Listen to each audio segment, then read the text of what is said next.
Week 15 waiver wire ranking show begins right now, but we're going to briefly talk about this ending of this Dolphin Titans game. Achane was targeted so much. He was all over the field. Tua kept overthrowing him, underthrowing him. Some of it was completely Tua's fault. Other pieces of it were just good pass rush, good blitzing, good defensive scheming. And they were rattling the Miami Dolphins offense, who was, understandably knocked off kilter with the departure of Tyreek Hill. He was in and out of the lineup, back and forth. Very, very odd game, but Achane was all over the place. Achane had the ability to get like 100 receiving yards in this game. Like it was crazy. Appreciate you all filing in. The Fantasy Football Show Week 15 Waiver Wire Show begins right now. Live from the FantasyFootballShow.com studios. It's the Fantasy Football Show. Live! Monday through Friday, 8 p.m. Eastern. Smitty is also live whenever news breaks. Live whenever news breaks, live after games like tonight. And they were pretty entertaining games for sure, but there was some fantasy football scoring that to be desired for sure, and most notably Devon Achane just had the potential in this game, completely overused, just not in a bad way, just like he was all over the field. Mostert got a lot of rushing touchdowns. When I say it got a lot, I mean two. But it was, let me pull up the box score here. For box score Bobbies, they're going to see Achane's numbers and probably say something to the tune of, like, here we go. They're going to say, oh, Achane only 7 carries, Mostert 21. Achane was all over the field. He had 9 targets in this game. He was the guy they were throwing to whenever they were in a throwing situation, and Tua kept overthrowing him. And Perp's coming in with $100 hauler to start off the show. Let's go, mashed potatoes! Perps, appreciate you dropping the $100 hauler. We're going to interrupt for that one. We're interrupting for that one. Alert. Super chat alert.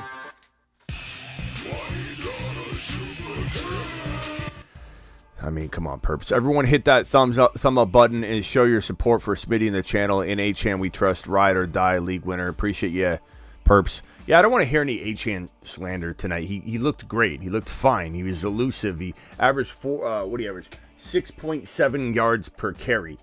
Look, it's right there in front of your face. 6.7 yards per carry, and he was all over the field. It was very frustrating to watch Tua continue to overthrow him. I still think this offense has phenomenal potential to score massive fantasy football production on a weekly basis. Their schedule is tough the next 3 games, but it's still an awesome scoring opportunity every single week for everybody involved. Tyreek getting injured when I put this back up, we got other players to look at. Tyreek getting injured was definitely a massive blow to the entire flow of game and production line for Tua and the Miami Dolphins. But Levis 1 for 1 touchdown, 1 INT, 327. Henry 35 yards and 2 touchdowns. And of course, Henry caught 1 pass for 17 yards on a nice little catch. Hopkins 124 and a tutty on 7 receptions. We had a few of you that had Hopkins in your questions this week, and this is what we said, that he's gonna have 1 game where he has 100 and a touch, and he's going to have 2 or so games, 3 games, maybe even 4, where he doesn't do anything. And you're like, where the hell is he?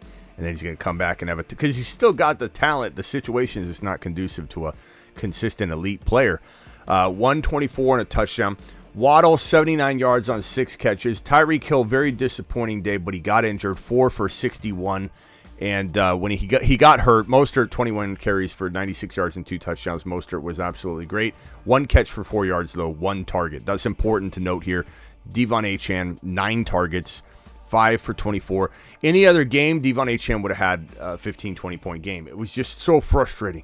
So frustrating to watch. Like, I was frustrated the entire game. But solid, solid game for some. Let the Achane haters come in and do what they got to do. Do whatever you got to do that makes your little heart feel not so cold and and lumpy and full of coal. Okay, let's get to these Week 15 waiver wire ads. I guess we also got to go over the other game, though, right? I'm just talking about one game. The Jordan Love experiment was hot and cold in this game. I think everybody that's jumped back on the Jordan Love bandwagon, so to speak, because people were completely off it and everybody loved him walking into this week, completely, forgiving him for everything that went down during his little fantasy football drought, and now everybody's going to run from him again. No doubt about it, but I still like the kid. He's still developing. DeVito, 158 and a touchdown. This guy doesn't do much, but he just tries to be efficient and effective, and he was pretty good in this one. Barkley, 20 totes for 86 yards and 2 tutties. Wandell, 79 yards. Hodgins caught a touchdown, 22 yards. Very decent production from that Giants side when you consider what Barkley did. A.J. Dillon, he had 53 yards, and he had 2 catches for 25, so very, non-existent. The only touchdown was from Malik Heath, who caught an amazing touchdown grab. Fantastic throw, fantastic catch, fantastic touchdown. But the Giants kicked a field goal to win this game. So very, very bland game. Jaden Reed did well, 4 for 38 on the ground in a tutty, and then he caught 8 balls for 27 yards. So Jaden Reed had a good day. It was in Dobbs. Dobbs had only 4 for 32. Always tough to know which one of those wide receivers is going to pop off. Hence the dilemma each week, because Dobbs catches touchdowns. Jaden Reed's probably, if I had to say right now, the number 1 wide receiver in that offense, and probably the most reliable player if you've got to start one of those Green Bay guys going forward. JFam says, update, Hill injury hurt me, lost by 3. Sorry, JFam. Who'd you plug in instead of Hill, though, JFam? All right, let's get to the Week 15 waiver wire content, my friends. File on in and get ready.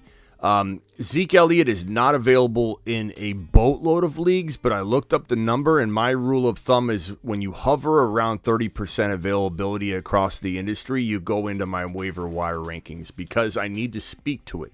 There are a significant amount of people that see Zeke Elliott available when they search for their waiver wire players tonight. And he is available in 30% of leagues, 27 to 30%. So check your waiver wire, okay?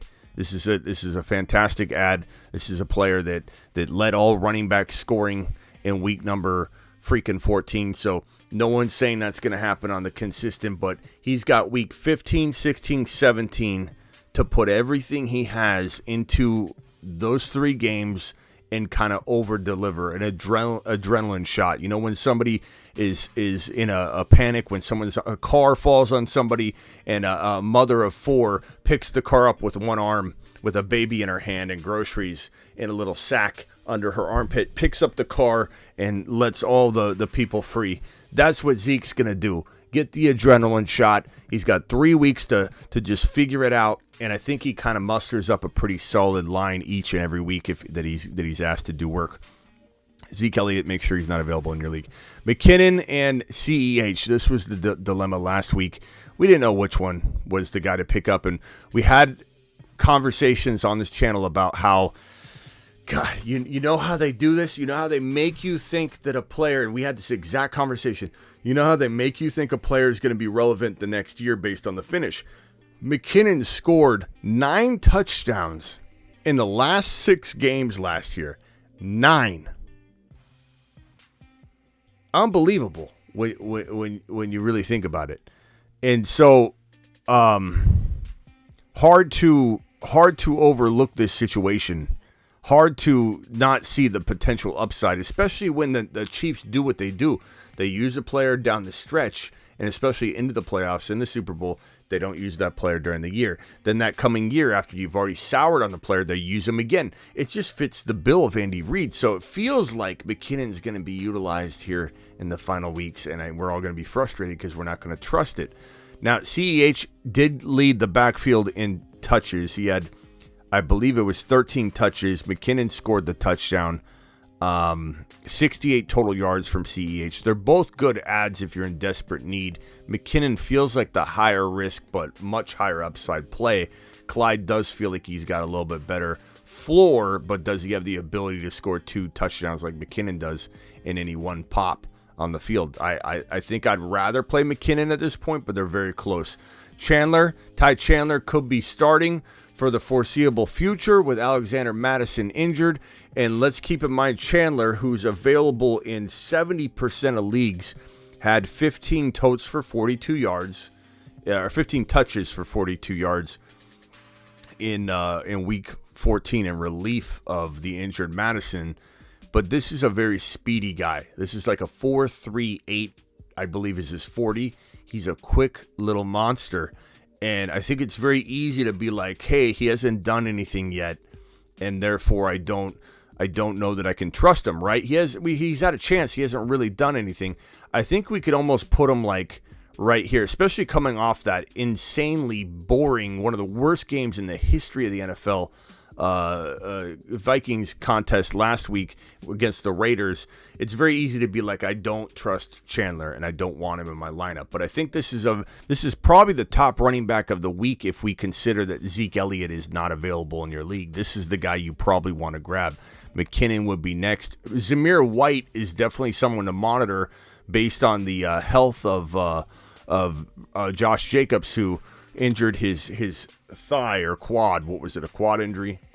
And so he's potentially out on a short turnaround. I don't know that on a short week Jacobs is going to get into the lineup, especially. And remember what I said about Jacobs and Devontae Adams. My biggest fear for both those guys was, especially Jacobs, given that he's fighting for a contract. Adams is in contract. Adams is going to be fighting for a trade. Adams wants to protect his body. He's getting older. But Jacobs specifically, a running back that is a short shelf life, that got franchise tagged, that wants his next contract's going to be looking out for his body, because his body is his health is his business, and in order to get paid, his health, his body is his paycheck.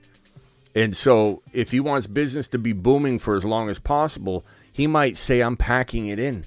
I've got an owie poo, a little ouchie poo, and I'm going to just sit out the remaining part of the season, or sit out multiple weeks, give myself some rest. I'm not saying he does that. He seems like a competitive guy, as is Devontae Adams. I know they love their head coach. I know they want to fight for this guy, but things aren't exactly going to plan. And so it wouldn't surprise me if Zamir White started a couple games, if not more, or didn't start more than one game. We'll have to see. But I think we definitely have to pick up this guy, Zamir White, because he has been on our radar for quite some time. He's an elusive player. He had a bunch of preseason hype. This guy reminds me of Ramondre Stevenson during the preseason of Ramondre Stevenson's rookie year. We saw something, we knew it was there, and once the opportunity was there, Stevenson ran with it. I think Zamir White has the potential, and the team might want to see what they have in him in case they're obviously not going to franchise tag Jacobs again in 2024, that they need to see what they have in Zamir White to know what to do on draft day. How much draft capital should they invest in an RB? So this is a fantastic player to grab right now. Chase Brown as well is a great player to go get. Chase Brown is Mixon's playing really well, but you got to go get Chase Brown. You got to go grab this kid, especially if you own Mixon. And make sure you have this playmaker on your team, because if anything happens to Mixon, Chase Brown will explode. And if Chase Brown isn't in the lineup, he's still going to be very, very, very utilized. Absolutely. Amy won the great job.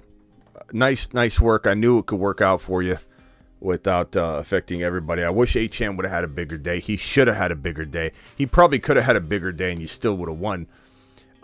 Just watching Achane be utilized all over the field. And if anybody's in here, and I haven't looked yet, I'm sure a couple of the regular individuals that, in my opinion, probably their first year playing fantasy football, so cut him some slack. I think his name was Wayne or something or whatever.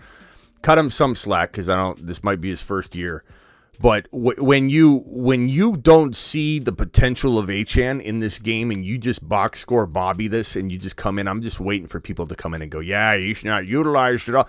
He was all over the field. This was a constant miscuing of and misconnection between Tua Tagovailoa and Achane, and it wasn't Achane's fault, but maybe 10% of the time. It was nice to see him all over the field. Let's see here.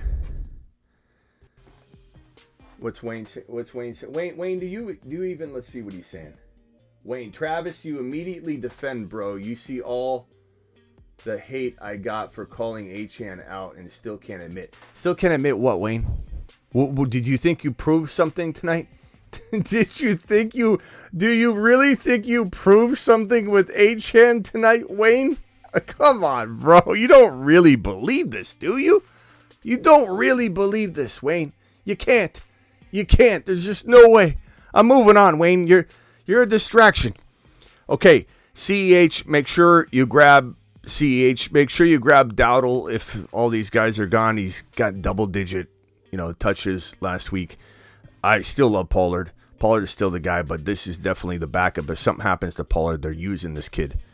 And they're using him now anyway. You could almost plug and play on an injury. Foreman, look, we thought it was going to be Roschon Johnson. They clearly don't want to use Roschon. For whatever reason, this guy still could score a touchdown when you need it. Foreman's a good, decent ad. Why do I have Kareem Hunt so low? Let's move Kareem Hunt all the way up here. This guy scores touchdowns constantly. Spears, still somebody to watch. And Browning, top QB ad probably. Minshew's great. Flacco, you can make arguments for Flacco over Browning over Flacco. Ritter had a good game, but I'm not banking on him in my fantasy championship, run. Minshew's solid if you need somebody and you lot, but Browning's the most accurate, the most likely to be the guy. Hit that thumb up button on your way in the door. Likely looked fantastic. We know he's capable of this. He's been a guy we've liked on the show for a long time. Very, very nice upside guy. I believe he was he on the bold predictions the first year or not? I forget. Isaiah Likely might have been, or we talked about him in a bold video or something like that. I forget. But Henry, he kind of surges from time to time. He's obviously a solid ad. Otten, solid ad. Logan Thomas, Mayer's just kind of on here from last time, and I didn't take him off, but we'll leave because he's so talented. We'll leave him there. Reed's probably the top pickup of the week. Punch and hit that thumb up button on your way in the door. We got about almost 400 people in here and only 72 thumbs up, so smash the button. Reed is utilized in a tremendously creative fashion, similar to like a watered down Deebo Samuel in this Green Bay offense, and even when they struggle, he still does well. So Reed's definitely the wide receiver to own and start right now. Could Watson take over again and be the number one? Absolutely, but for right now, he's not around. Odell catching touchdowns. What's he have? 3 touchdowns in the last 5 games, something around that territory. I have to pull it up. I believe that number is correct. And so, but he's an injury waiting to happen. He's not somebody that's you could trust long term, but one game at a time. Curtis Samuel, good ad. Noah Brown held without a catch. I think people are going to judge this guy and drop him. I think he's still a fantastic wide receiver 4. So if you're hit with injuries, et cetera, he could be a very good bench wide receiver for you. JSN, and I'd even say JSN, we probably rank him high. He needs to be higher in terms of his upside, but this offense is struggling. Geno is not there. There's reasons to be I can't count on him, but his upside's so huge that if something happened to Lockett or DK, he would go through the roof. So you're still kind of grabbing him as a stash, even though we're running out of time. Elijah Moore, Dobbs, Wicks was injured tonight. We'll have to check on him. Hodgins, I don't know that the offense is potent enough to expect much, but he did score a touchdown at 20-something yards, I think we said. Hyatt, Zay Jones. This is it. There's not a lot to go on. There's not a lot to add, nor should there be, at week freaking, entering week 15. But if Zeke's there, only available in 30% of leagues, but still warranted, he still warrants a conversation because the 30% of leagues is a lot. He's the top ad. If Zeke's gone, and that's probably the case for a lot of you, Chandler is probably the top pickup unless you're struggling at quarterback and you need to grab Browning, Minshew, or Flacco. Browning is probably the best bet. Minshew's okay, but Browning is your best bet. Chandler, McKinnon, White, Hunt, Chase Brown, CEH, Foreman, Reed, Odell. None of these guys feel league winning. You know, maybe Chandler has sneaky good. I'm going to be way better than you expect value. And, of course, McKinnon, if they used him right, could be league winning because he scored 9 touchdowns in 6 games to end the season prior to, this year. Zamir White, if, let's say, Jacob sat out the entire year, this could be a not league winner, but a damn fine addition to your running back stable. There's just nobody left. I'm not even going to bring up the, hey, Smitty, rank them. What are the odds of them winning your league? I don't even have a player that even deserves to be talked about in that category. It's just, this is the nature of being this late into the season. And that's it. That's the waiver wire show. I mean, we're 20 minutes in. That's a decent show. Some people don't even do 20 minutes on the waiver wire, but we do because that's how we roll. And now we have a few super chats to get to. We probably have a bunch of Achane haters that think they have even a small point tonight after Achane was really, really solidly dispersed all over the field. And it was just a bunch of Tua Tagovailoa miscues. He got rattled tonight by that Titans defense. Give Mostert his props. Achane is way overhyped. No one's taking anything away from Mostert at all. That is. These are two players that absolutely coexist. Mostert's fantastic. He's a must start every single week, but it doesn't really relate to the value of Achane. Not to mention, Achane is still like Achane. What Achane did last week, no one was in here talking except for the few haters in here about him being overhyped, and he delivered monster numbers, and he's delivered monster numbers, Michael, every time he's played full games. And you could say, oh, he's injury prone, whatever. That's fine. That's your argument. That's fine. But Achane has smashed every single time he started and played a full game, except for tonight. So you can react on one game if you want, and I'm all for it. I hope there's a bunch of Achane haters and a bunch of people that think he's overhyped, Michael. But I don't believe he is overhyped. I think he's a freaking league winner. And tonight did zero to change my opinion on Achane. Zero, Michael. Absolutely zero. He was utilized. He had 9 targets, Michael. He was overthrown almost on every single target that was not considered or completed and accounted for as a completion. He was overthrown. There was production all over the field for him. There was a massive, 40-yard, 50-yard bomb that Tua just overthrew him on. And he was wide open, would have been a touchdown. And then, Michael, this super chat for $1.99 would have asked some other question and not been about Achane being overhyped. It was this close to being a 80 or 90 or 100-yard receiving game and a touchdown on just that one play, not to mention there were 9 targets we can discuss where Achane had massive production. So agree to disagree. Appreciate your super chat. And I don't consider you an Achane hater, but overhyped, I think not. I think not. But thank you for your super chat. Headed to playoffs in 2 leagues, coach 2,400 in the grasp. Appreciate you, Slayer to the freaking moon. Hoosier, appreciate you. Tommy, Tough Nuts, eating all the chicken cutlets. Let's go. DeVito's a tough little guy. He's fun. He's fun to watch. I'll say that. But I can't with this Achane love. Targets were trash. Says Wayne Scott. Wayne, you can keep hating all you want, bro. No one's listening. No, I appreciate your super chat, but no one cares about the Achane hate you spew because it's very biased. No matter how he's playing, you're talking trash about Achane. And you think you proved something tonight. You proved nothing. Absolutely nothing tonight. Nothing, bro. 9 targets. What are you talking about? Dial into the show. Call into the show. Call into the show. Devon Achane, please report to your shuttle to center. Yeah. Okay, Wayne. All right, dial in to the show. Let's do a little Q&A. I don't know how long we'll be here tonight. We have about 400 people in here, 400 eyeballs. Punch that thumb up button. 87 of you have done so. Please hit it. Do it live.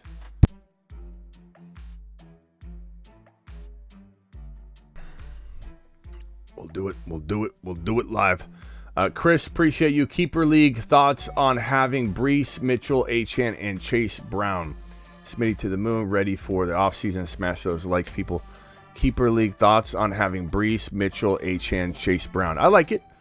I think Brees and Achane are both top 7 RBs, so you're doing a damn good job there. And I guess a lot depends on the rest of the pieces of the puzzle, but I mean, can't argue with Brees Hall and Achane as your starting running back crew. John S., what's up, my guy? You're live. Hi, how are you today? Oh, I'm good, bro. We wish we had more production out of several players tonight. You know, Jordan Love being one.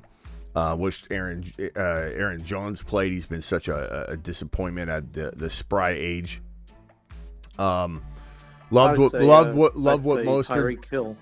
Yeah, loved what Mostert did, and for anybody that thinks that defines Achane, they don't understand what we talk about on this channel. We love Mostert here. Mostert and Achane can absolutely coexist. I loved watching Achane score, and I have Achane in several leagues, and I start him and Mostert all the time together.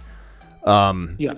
Tyreek Hill getting hurt was probably the biggest bummer of the evening, no doubt about it. And even when he came back, it was weird usage. It was like, it was crazy. It was like Tyreek would return a punt, even though he didn't, catch it. But if it was a short punt, he would have had to, like he let it go out of the end zone, but he was tempted to pick it up and run.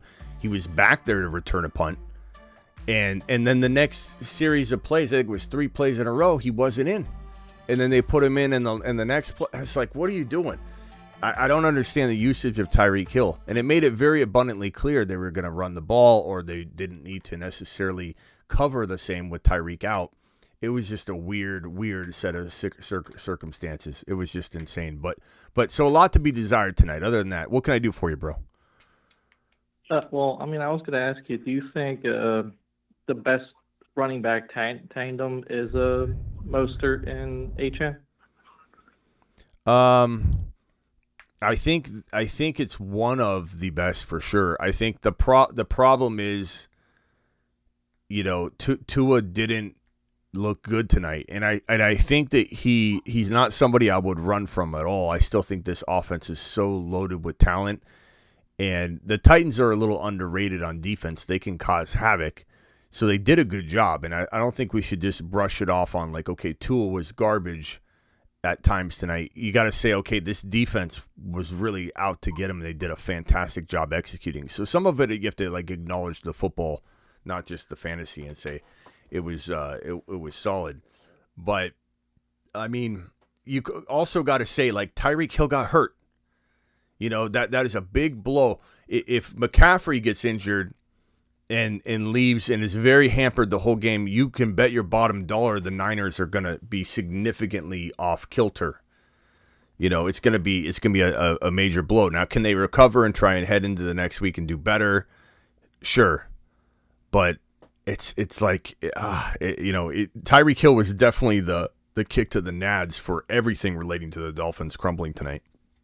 For sure. Because the defense is going to, especially this defense is out to get Tua. They know exactly what they can do and what they can get away with Tyreek Hill off the field.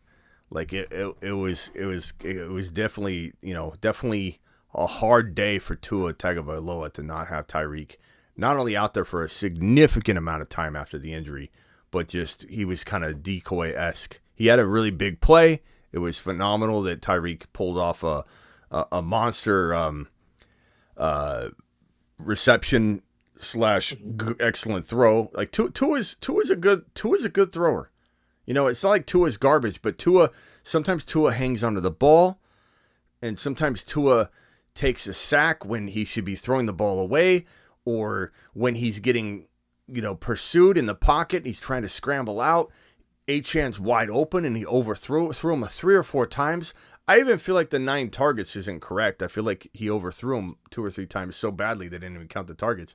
Achane was literally begging to relieve him and catch a football and take it 5, 10, 15, 20 yards on like 5, 6 different occasions when Tua just couldn't get it to him on a dump off when he was getting hurried and rushed. It was unbelievable. But, man, he was utilized all over the field. Box score Bobbies everywhere are just going to come in and go, look at what Mostert did. Who cares? Mostert does great all the time. These two guys can absolutely coexist. That has nothing to do with it. Mostert had 2 touchdowns at the end of the game, which were fantastic. Wish one of them would have went to Achane, I'm not going to lie. But that's what Mostert does. Achane got this close to scoring a touchdown on a nice, run that was off to the right side of the field.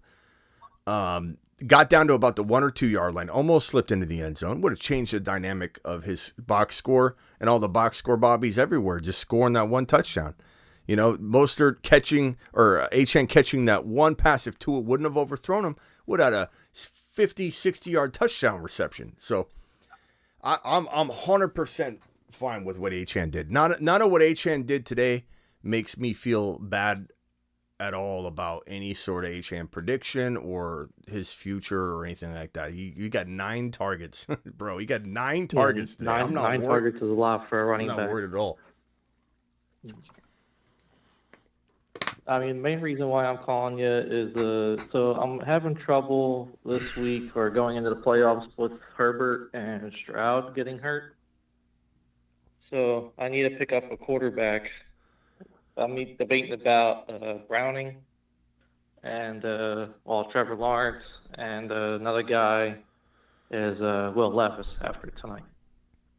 Yeah, Browning's pretty good, pretty consistent. Two straight games where he's been very accurate. He's got Jamar Chase.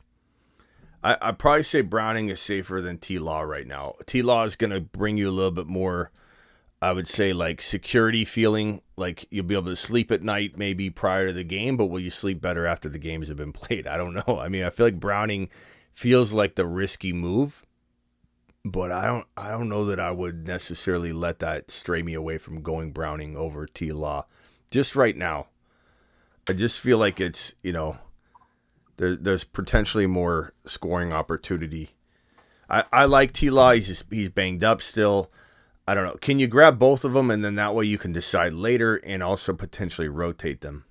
Like, I'd try for both, man. With everybody kind of out of it now, that's not in the, the final 6 teams or whatever, picking up players becomes a lot easier. You start getting guys you didn't think you'd be able to get because now you have majority of the league not participating in waiver wire claims. So don't be shy about it, offering 2 waiver claims to get them both.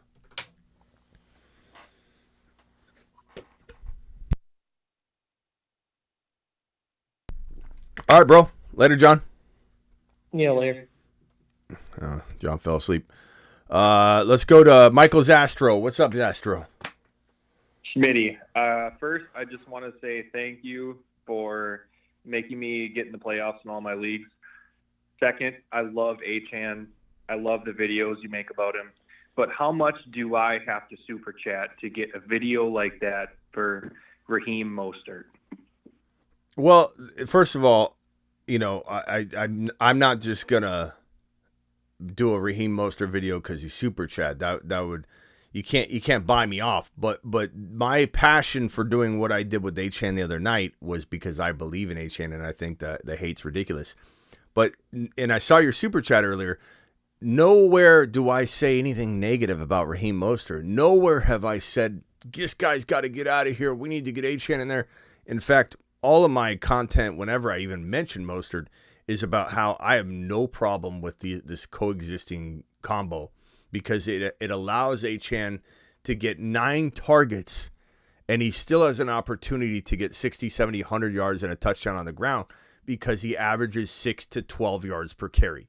Just like he did tonight, averaging over 6 yards per carry, Devon Achane. He's a monster.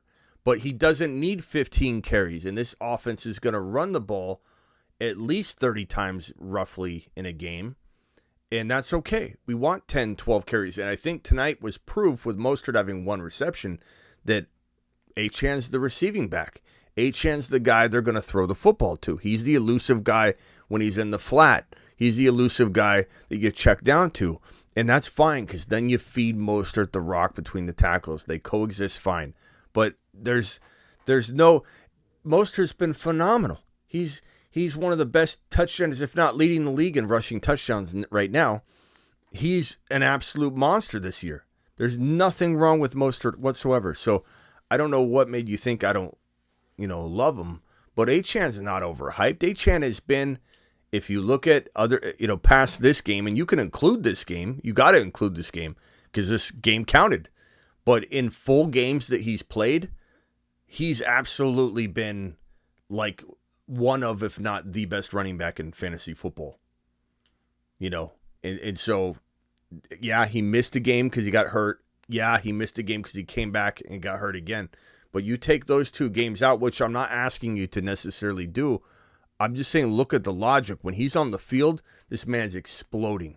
And there were so many plays tonight where he would have done the exact same thing he'd been doing the weeks prior. It wasn't like he was non-existent. It wasn't like they didn't use him. He almost literally had a 40, 50, whatever it was, 50, 60-yard receiving touchdown. He almost had this, that, and the other the whole way. And he still had over 10 points. It was still like a respectable game when push comes to shove. He had 9 targets, bro. Not worried about him at all. But I love Mostert, bro. You're not alone on this channel to love Mostert. I was rooting for him to score. I own him in several leagues. I'm fine with him scoring touchdowns. He's been fantastic. That Miami Dolphins offense is very, very solid in terms of allowing 2 running backs to thrive. Yeah, thanks for everything you've done this year. Achane is, he's a great play along with the best. He's also like the best handcuff this year while also being startable. So, thank you for everything this year. Yeah, thanks, Michael. All right, get ready for a big offseason, January 1, bro. New season begins. Even with the current season, in play, we're going to be creating 2024 content on January 1 while everybody else is pissing around and messing around with 2023. We'll be doing both. We'll be chewing gum and walking at the same time.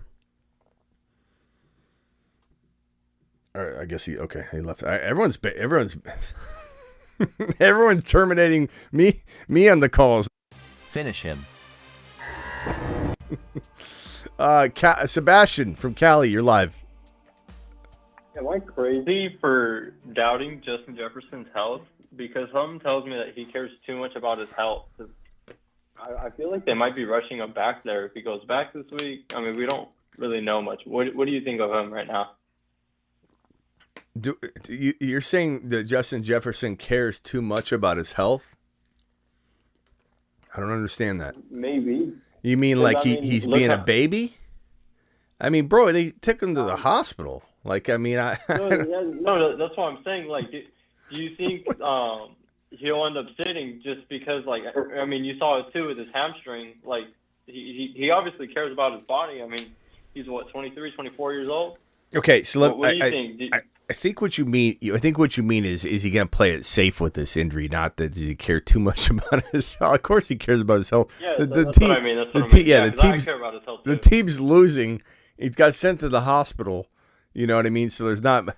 But I would say this. Let's back it up. I think you meant what you just confirmed. You meant to say was, is this guy going to look at the schedule? Is this guy going to look at the standings? Is this guy going to say, hey, because he's already told fantasy owners, I don't care about your fantasy, I care about my health, which probably triggered this thinking in your head anyway. And, it makes sense to go to that when you're trying to figure out, can you trust him or not? To put it this way, I don't think we'll have to worry about this in future years. I think he's been a relatively healthy guy. I don't think he's shown up on many injury reports ever. So this has been an anomaly type year in terms of injury. But I do think there's something to what you're trying to say, that he will want to say, what am I fighting for? And if I'm not 100%, I'm not playing. I already told everybody that with my hamstring. And everybody expected him back before the bye week. He didn't come back. And, he sat out. But at this point, you got to wonder, like, he's gonna play it safer than sorry for sure. But the word is, I would say right now he's 50-50 to play. It sounds like he avoided, like, as we talked about last night, although you wouldn't know it because the hater that was on last night, for whatever reason, thought we were spreading, just misinformation or fake news about JJ's injury. Yeah, I saw that. Yeah, there was one or two trolls in the chat, and he was tagging all of that to our community and what I was saying, even though I said nothing of the sort. JJ avoided major injury, but I don't know. I'd be lying if I said that I knew really one way or the other. This was the report that was earlier in the day. It says head coach Kevin O'Connell said Justin Jefferson is day-to-day with a chest injury and could play in Week 15 against the Bengals. Could being the key word, why he's probably 50-50. I think you should plan to not have him, but, I don't even know what the state of that offense is going to be, walking into this. What do you think of Christian Watson going Week 15? No idea yet. I think there's probably a decent chance he's able to play, but he could also re-injure the hamstring. And the way we're told news today, we won't even know if he re-injured it. He'll just sit, and then we'll find out later. Who the hell knows? He's got some rehab and some off-season work he needs to do to get those hamstrings right. You can't play in the NFL if you don't strengthen the surrounding muscles that are causing the hamstring to do, like your quads and different things. He's compensating, which is why he's tearing his hamstrings. Yeah, we'll find out what happens next year. Christian Watson going to be somebody that everybody fades next year, and he'll be very cheap, and he'll be a guy I probably most certainly draft because he'll be practically free, in hopes that he fixes this, comes back, and does what we all expected him to do. Because Christian Watson, he's very talented. He runs a 4.38. He's 6'4". I think everything we predicted for him was within grasp, but he just wasn't able to put it together. It sucked. It felt a lot like Achane's potential performance tonight. His potential within grasp, but just frustrating. Just absolutely frustrating. He's going to be Adam Thielen ADP draft territory next year? Maybe. Like what Christian Watson? Maybe, bro. Yeah. Possibly. I could see him being, trying to think of a good example, like maybe a little higher than like a Tyler Boyd. Like, who knows? It also depends on how Madison was this year. It depends on how he finishes. If Christian Watson doesn't do anything all year, then yeah, he's going to be a steal. If he has 150 yards and 2 touchdowns in week like 18, like then guess what's happening? Everyone's going to be split, torn, confused, and kind of remember that. I don't know. People get hyped about that kind of stuff, the value. But we'll see, bro. Yeah, I thought Devontae Smith went so high this year, too, because of his last 5 weeks last year. Yeah. I mean, he's still a good player, but that definitely has something to do with his ADP. Yep.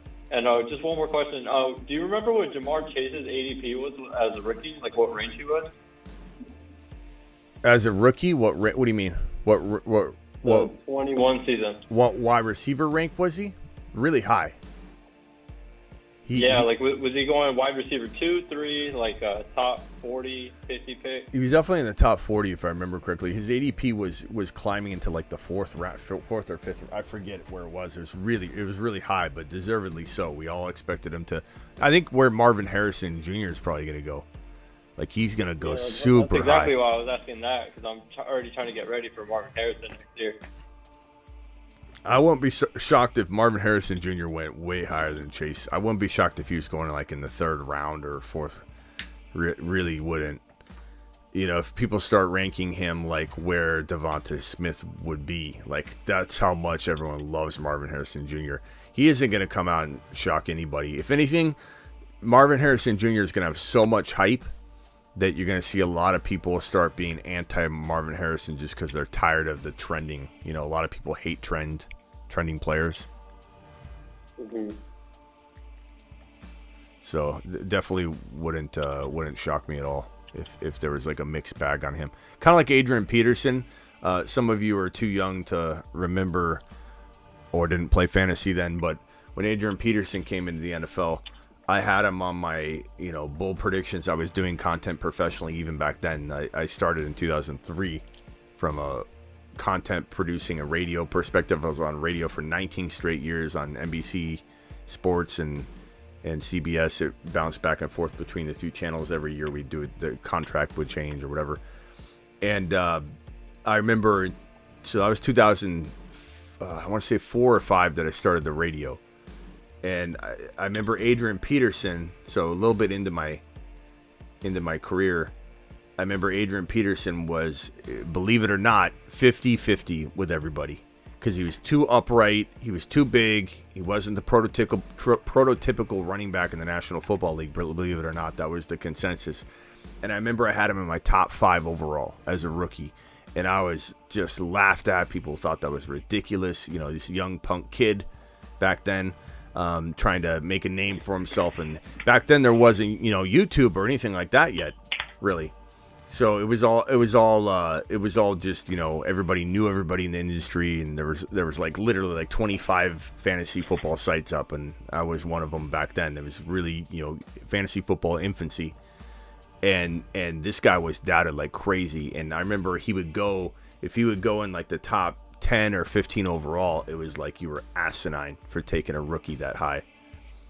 So it reminds me a lot of that. Like, people started doubting him because everybody loved him. I just think Marvin Harrison Jr., we'll see how high the hype gets and how many people want to doubt him. Hopefully it creates some doubt, is my point.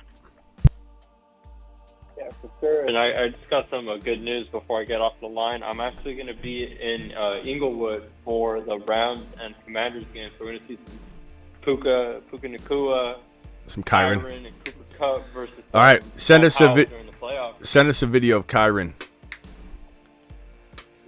I will be in the standing section, so I will be catering towards the Rams end zone. Okay. All game. All right. And I'll definitely send those your way. All right, later, Sebastian. Appreciate you. Let's go to Mars Man Rock Out, then to Ron Navy, then to Pix, then to Theo. Mars Man Rock Out. What's up, my guy? Yeah, what's your thoughts on Love going forward? I think everyone's going to overreact to this game. I think he's going to have some ups and downs because he's still maturing. So from a fantasy perspective, it is hard to trust him. I admit that.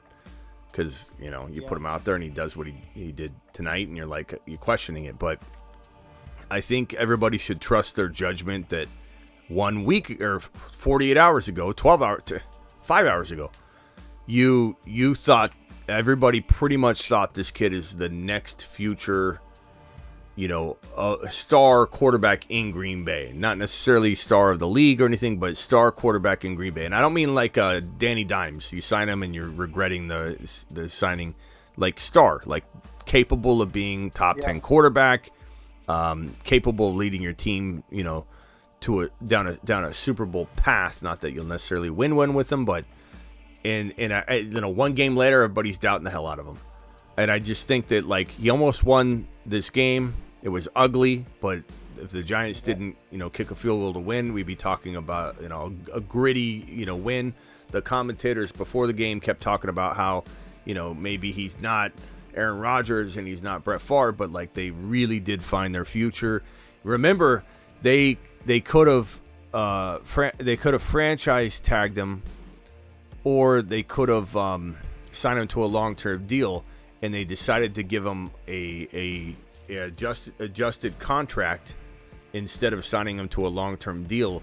And so they were talking about that on the pregame show too, saying now they're going to have to pay big bucks to get him, but they wanted to test him out first. And so we'll see what happens. I mean, he's still got time to show what he's got, and I think that he'll be one of the most talked about quarterbacks in the offseason. If for any reason he kind of putters out a little bit, then he'll be a free agent quarterback that we'll be talking about, like, will there be a team that invests in him like the Atlanta Falcons? But I have a feeling he'll be back in Green Bay. I don't think they're going to have a better option on the table. Yeah.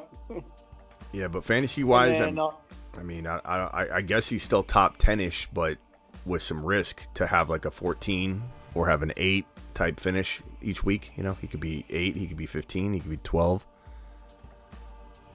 Where do you rank Murray? Somehow he's on the waiver wire. Kyler Murray. I definitely pick up Kyler Murray. Yeah. And then one of my other leagues, I started the year 4-5, and the end of the year 9-5, going to the playoffs. Rock out to the moon. Yeah, appreciate it. Yeah. All right. Hang tight real quick. You can stay on the line here. Yep. Ron Yep. Navy. What's up? What's up, Smitty? What's up, Rock Out? How you guys doing? Good, bro. Good. Oh, what a year. This is best ball. One good thing happened. That last Hopkins touchdown put one of my 3 Dalmatian teams through to the next round. That's good. By 5 points. That's good. 5 points. But BB4, I'm only advanced in 7 teams, bro. Bad. Worse than last year. Yeah, So let we'll me see. see. Let me see. I think Underdog just dropped their playoff weekly winners. Woo! Playoff weekly winners has just been dropped on Underdog Fantasy promo code Smitty. Guys, hit that link. I'm going to pin the link in the live chat. Maybe we got to do one before we leave here. I'm going to try. I can't promise that I will, but hit this link and get yourself prepared in case we do. They'll double your first deposit up to $100. But it looks like they've got their weekly winners, which I imagine, if I'm guessing properly, that they're going to pay the highest scoring wild card week team. And the next round has nothing to do with the first round. This is my guess, based on it being weekly winners. Then they're going to pay the highest to the second. You know, maybe Ron can look into that while he's on hold in a little bit. But that would be that's going to be unreal. I can't wait. Yeah, Ron, look into that if you don't mind, if you have a second while you're on hold here. But what else you got? Playoff week. Yeah, it says playoff weekly winners. I'm pretty sure it's going to be, you're just going to try and, like, you could draft everything for wild card weekend and then say, I don't care about the rest. I'm trying to win wild card weekend and none of the other weeks are tied to it. Or I'm trying to win the Super Bowl. I'm going to draft all Niner players and have everybody in the Niner game, and I don't care about the wild card game. I don't need to move forward or advance. I'm just trying to have the highest scoring team during the Super Bowl week. I'm pretty sure that's how it's going to be when you look it up, but that's my guesstimation. Unbelievable. That's awesome. Check it out, guys. Underdog Fantasy. It's just like the regular weeklies. Yeah. So it's just like for each playoff week, that's where you go. Yeah. So that's cool because you could player. So you could plan for, like, if you think this is going to be fun because the strategy is going to be crazy. If you think that, let's say, and let me drop the link one more time, guys. Hit that link. I'm going to pin it right now. Perps, did Perps drop another $19.99 hauler? I think he did. Perps, thank you very much. Let me get to that right now. If you think, like, just like when you do a pick 'em and you're choosing 2 players, the odds of landing 2 players is harder, obviously, than the odds of landing 1. That's why when you do a 5-player pick 'em, it's really hard. So, like, you almost are a better bet to say, hey, I'm going to take all of one team and trying to predict one team to go. And then you try and predict some supporting cast players as well to try and score as much as you can. But rather than even dividing it up 50-50, you're almost better off just smashing the hell out of one team and getting, that team into that Super Bowl. There's so many strategies I can think of just off the top of my head, and so many that I'll be like, yeah, later on, I'm going to do that. Or next year, I'm going to do this because I realized I should. I love the weeklies. The weeklies, looking back, the weekly winners contest is my favorite, and I wish I did more of them. And this offseason, I'll be doing way more weekly winners because there's something fun about having that no ties to any other week. The team you drafted tries to win every single week independently. And like, for example, if Bijan does start, whenever Bijan does well, my weekly winner teams they start skyrocketing. And they floated. I had one team in the 30s 2 weeks ago, and then one touchdown happened. It dropped to like 500 of a player I didn't have. It was one touchdown. I dropped to 500, and then another quarterback threw a touchdown to a receiver, and I dropped to 3,000. I was like, whoa. Isn't that Yeah, it was unreal. It was unreal. I went from 30 off of 2 touchdown plays. I went from 30 to like 3,000. But I love weekly winners. It's so fun, and I can't wait. Perps real quick says JJ is a gamer and he's playing if he's able. He's not pouting on the sidelines. Dobbs effed up JJ by throwing him that hospital ball, says Perps. It was kind of a hospital ball. Every quarterback throws them, but it was definitely a hospital ball. And I remember when he threw it, I went, "Oh no!" And I like held my breath. I did anticipate a big hit when it was in the air. So that's the kind of the definition of a hospital ball. When you yourself, the viewer, is like, like, oh god, that's floating there for a little while, and then he got leveled in the back. We'll see what happens with JJ. Definitely a disaster, and maybe Tyreek Hill is able to play next week. He's on the field this week, so you assume he's going to be, but it wouldn't shock me if like something occurred in an examination or something like that. Like crazier things have happened. Can you imagine if Tyreek's out, JJ's out? You know, Joe Burrow kind of has taken Chase down a notch. All the injuries, you know, you Garrett Wilson because of Aaron Rodgers, like the wide receivers have been decimated. Quarterbacks have been decimated big time too. Every position has been decimated. Yeah. But I mean, when you look at the receivers, if we lost Tyreek Hill, it would be like, what do we have left?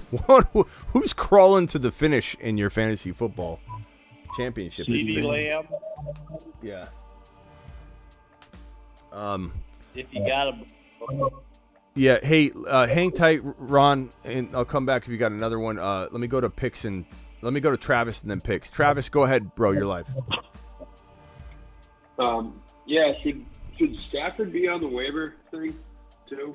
Let me look up his availability. Let me see what I think he's like 57% owned or something on Yahoo. I'd have to check the other ones. If that's the case, then 57% rostered. Then he would be the number one quarterback pickup of the week at QB. So let me put that on there. That's probably a good catch. I guess I assume sometimes it's hard to go through every single name and know which one you think, oh, that one actually is surprisingly available, especially when you look at trending transactions and you don't see Stafford trending anywhere. Then you assume he's not available in a lot of leagues. But that's a good catch. We'll put Stafford here just in case. Up until the past 3 weeks, he was shaky. So and that is, I wouldn't say it's league winning, but it's borderline. If your team is set and it's an elite from top to bottom, but you lost Herbert or you lost your quarterback and Stafford's there, that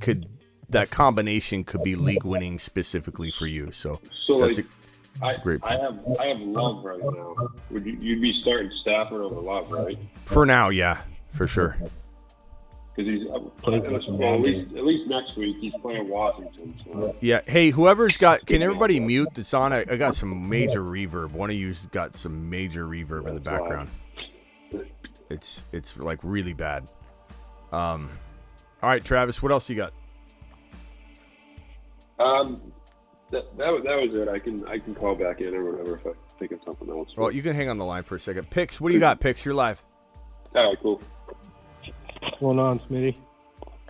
Hey, I had 2 questions, but then you brought up Marvin Harrison, and now I have a question about that. Okay. You went to, where would you rather him go, the Cardinals or the Bears? Where would you be more excited? Here's the problem. I know you're from Arizona, right? Yeah, here's the problem with that question, though, is if he goes to Chicago, then that means they got to keep Justin Fields. And the feel right now is that they're moving on from him. However, if he explodes down the stretch, it might be picks your phone. I don't know what it is. Can you mute while I'm talking and let's see if it fixes? But I don't know what's going on with your phone or if you got some background noises. It's picks. It sounds like you. It sounds like someone's like mumbling in the background as I'm talking. I think, yeah, it's gone now, so it must be your phone. I don't know if you have me on speak. What? I didn't change nothing, but anyway. Are you muted or were you not muted? No, I didn't do nothing. Oh, okay. All right. So if Chicago moves on from Fields, then who's throwing Marvin Harrison the ball? So that's going to be devastating if he goes to Chicago without Justin Fields. Not to say it feels like amazing that he goes there with Justin Fields. DJ Moore's there. And, you know, I don't know. I think the Chicago Bears want him. I don't know. I know Marvin Harrison's said to be very picky as to where he'd land. I don't know if he'd pull an Eli Manning.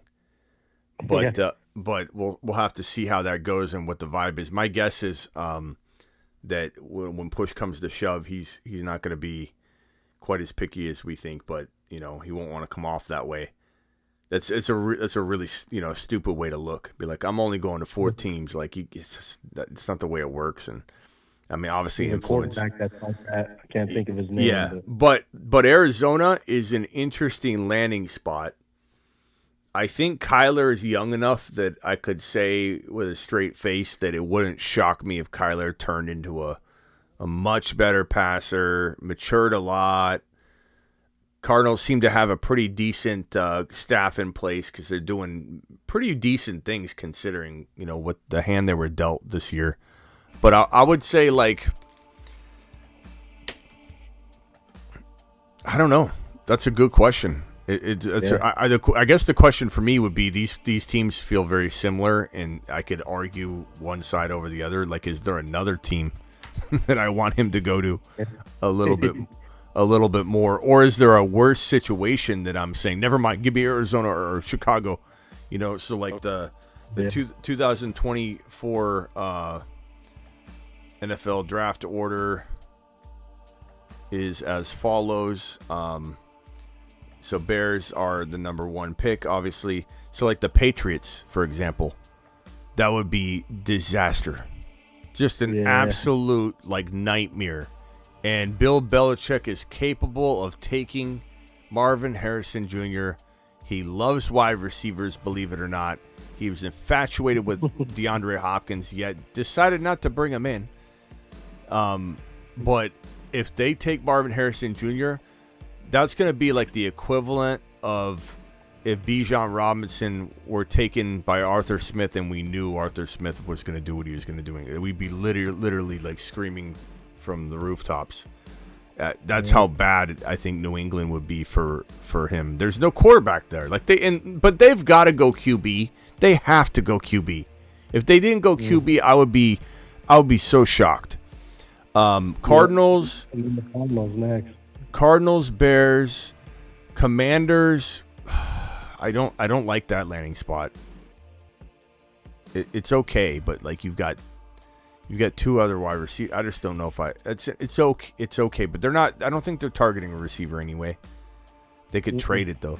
Bears have the 5 and the 1 pick, so that's what makes me think if they let Fields go, they still have an opportunity to get Marvin Harrison and a quarterback. But do we want a rookie quarterback throwing to Marvin Harrison Jr.? I don't know that we do. New York Jets, they honestly, I could see them absolutely getting Marvin Harrison Jr. for Aaron Rodgers, Garrett Wilson making that run. Robert Saleh just saying, let's go all in. Definitely see wide receiver on their team needs check sheet all the time whenever I look at NFL draft content. Raiders at projected at 6. They're not going to go after a wide receiver, I don't think. You never know. Unless they trade Devontae Adams, which is certainly going to be a conversation piece for the offseason. then they might. Yeah. Cardinals were said to have the 1st and 2nd overall pick walking into the season because the Texans were so bad, everyone said. And the Texans now looking to give them the 15 overall pick. That's awesome. Good for the Texans. But, I mean, crap, man, I don't know. This NFL draft is going to be so fun to talk about. It's going to be so – and the quarterback movement, I can't wait. The content starts January 1. The rookie breakdowns they drop on January 1. I don't know if I'll have all of them at once. I might do running backs on January 1, spread that out over a week, do wide receivers next, do quarterbacks next, or vice versa. I don't know. But just get ready for it, bro. It's coming in hot. Hang tight. I'm sorry. Go ahead, Pix. What? So I prefer the Bears myself. I think that would be really and them to keep Fields, but we'll see. We'll go around the phone line and see who likes what, but let me get these super chats out of the way. First of all, Perps with that $20 holler. Perps to the freaking moon. Perps, I appreciate you, man. Alert. Super chat alert. Perps to the freaking moon. Then Manny, I made the playoffs, but we are worried about Diggs. Yes, we are. I mean, in the head, not talent-wise, but he's getting older too, so who the hell knows what's going to happen. And if he thinks that things are going to be better outside of Buffalo, he's joking himself. He's got a top 1, not top 3, top 1 to 3 quarterback in Josh Allen. And an offense that loves to pass the football and give him more than enough targets, and he's complaining, he's crying. He's a head case right now. He seems like he's at the beginning stages of Antonio Brown's unraveling. And I just don't know what he's thinking. But if he goes somewhere else to a much worse situation, it's going to be laughable to see him try and do what he's doing now or what he's capable of doing now. Am I worried about him? Yeah. Would I bank on him? Probably. You know, I wouldn't trade a better player for him and try and dilute to get, two different. I would probably just let it ride with the player that I have ranked above him and not take the risk. But if I was reaching up to get a cheap, nice big swing that has a chance of risk, I would definitely grab Diggs if the price was right. And then this question here also start to Waddle, Rice, Odell, Walker, Swift. Probably going to say I got to look at the schedule for next week because I'm still on week 14 in my mind.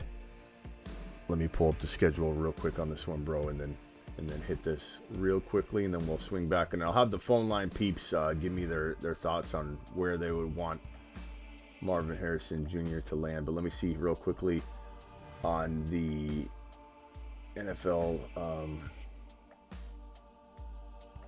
standings or the schedule real quick. Hold on one second. Okay, so in week number 15, believe it or not, I don't have everything memorized in my head. You've got Walker. The Seahawks are playing. They're on Monday night, right? Oh, it's Philly.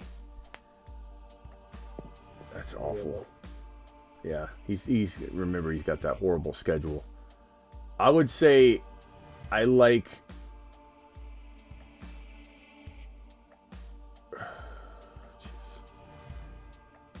I'm probably starting Waddle. And I'm probably starting Rashee Rice, even though it's kind of a tough, could be considered a tough matchup, I suppose.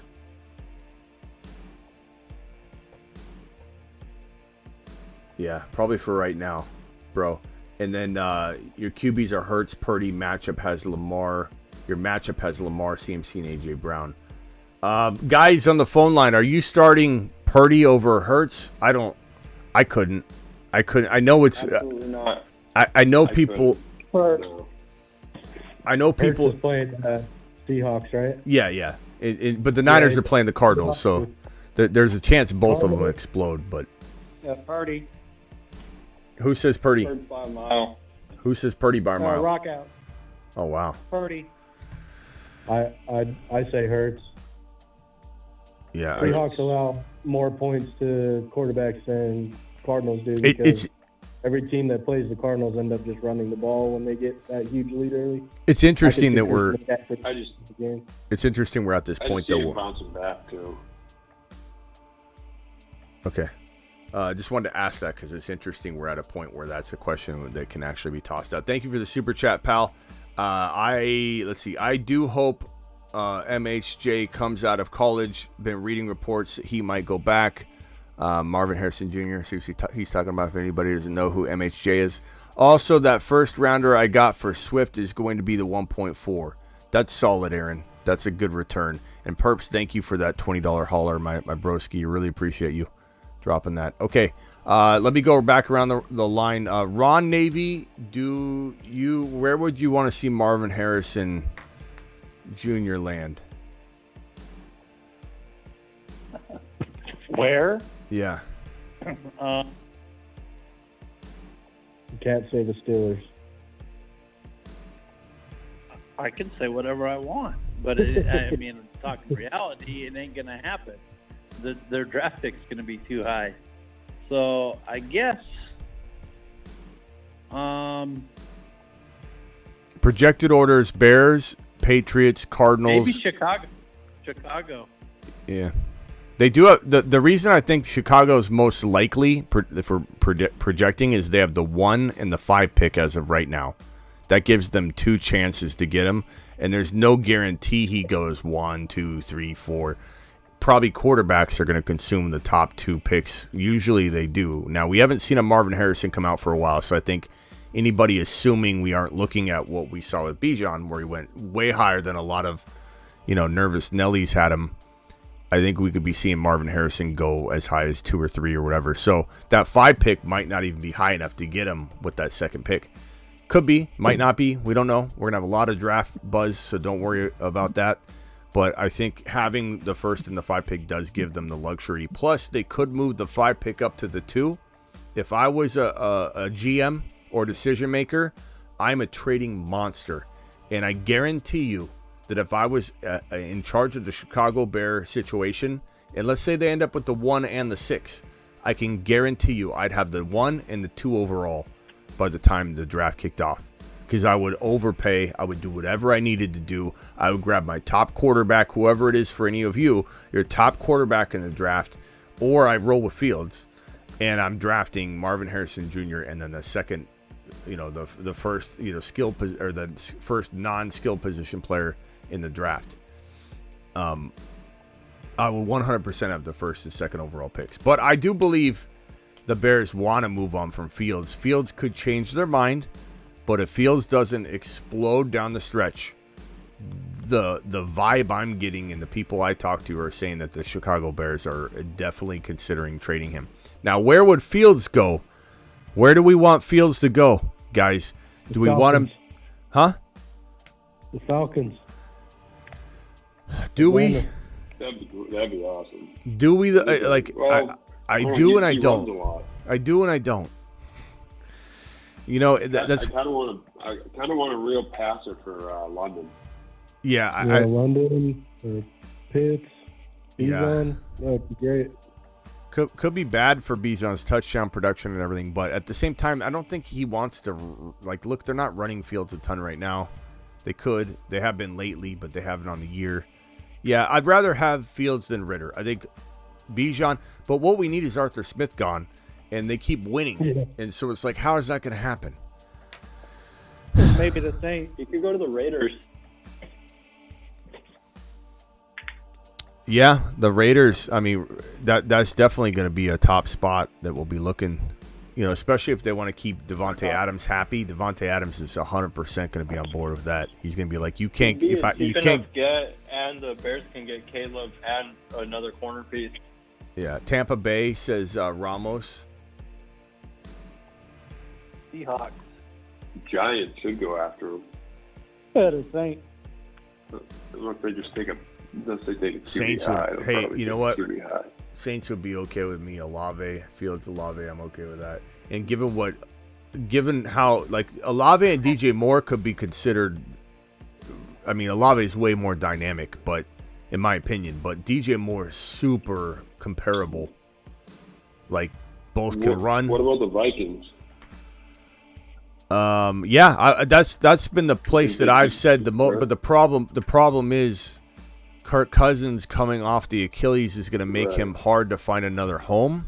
It's going to make him a little bit more affordable, but he'll still be, and JJ's requesting Cousins' return, and that's going to hold a lot of weight. We'll have to see. But would I rather have Fields throwing to JJ? I don't know that I would, but it depends how healthy Cousins is. Cousins fits that scheme, and they throw so much it just works. And I've actually talked to a bunch of this weekend at Miss Smitty's party. There are 2 very, very diehard Minnesota Vikings fans that I always talk football with. And I was like, honest question, you got 4 seconds to answer. Cousins coming back from the Achilles, re-sign him, or you trade for Justin Fields? They're like, Cousins, immediately. They both said Cousins immediately. They love Cousins in Minnesota. So, I think It would be interesting. If Cousins decides he wants to test the waters and there's a market even with the Achilles, then I really would hope that the Vikings would make a move for Fields and not leave JJ in the lurch. But given that JJ wants him back, I think Cousins will probably return. Probably, yeah. There's no chance the Seahawks move off Tito, is there? Yeah, for sure. Yeah. Seahawks would be interesting. I mean, there's an arsenal of weaponry right there. And I wouldn't be surprised. Right. Pete Carroll's a smart guy. I won't be surprised if Pete Carroll made some moves, but Seattle would be very, very interesting for Fields. Very interesting. Matt O says Cardinals trade Murray for Fields. I honestly wouldn't mind that at all. I'd take Fields over Murray. I like Murray, but I don't love Murray. I've made that abundantly clear over the last couple of years. I still give him a lot of room for improvement, but I don't love Kyler. What do you think the Lions are going to do? Like, depending on how they end out the season. I mean, they seem to really like Goff, but if they kind of fall apart in the playoffs or something, do you think they get tempted to make a move? Yeah, I think for sure. It depends how Goff finishes. If Goff finishes badly, like if he's been playing bad at times, if he plays like that bad, I think they certainly would make a move. But I don't personally think Goff is the issue lately. I think they're too high on running the ball. They're not letting them pass. I mean, he's got to throw good, though, footballs. Yeah. I mean, like Amon-Ra has been non-existent, at times, and it's not his fault. They got Hooker coming out. They drafted Hooker, so yeah, they got to see what they got out of Hooker also.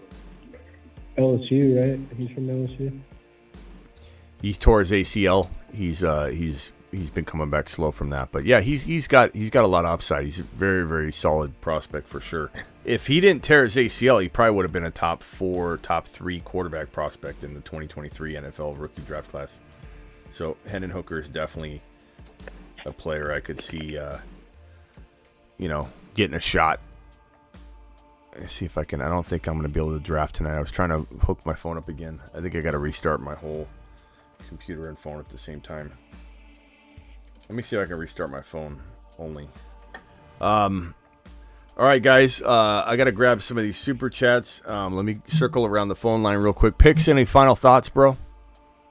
Yeah, but that wasn't the Marvin Harrison thing. Wasn't my original topic. It kind of ended up being the main topic. But I was wondering what your thoughts on Isaiah Likely and Odell Beckham. I'm really thinking that they could be some big league winners in the stretch here.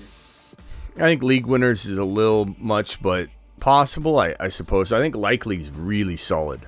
I suppose if you got devastated with tight end injuries and you haven't recovered yet, from let's say, Andrews going down, then Likely could certainly be a savior of some sort for you, sure. Odell, I don't trust to be healthy all year, but I think he scored 3 touchdowns in the last 5 weeks. He's been unbelievable. He's on, considering, his cost.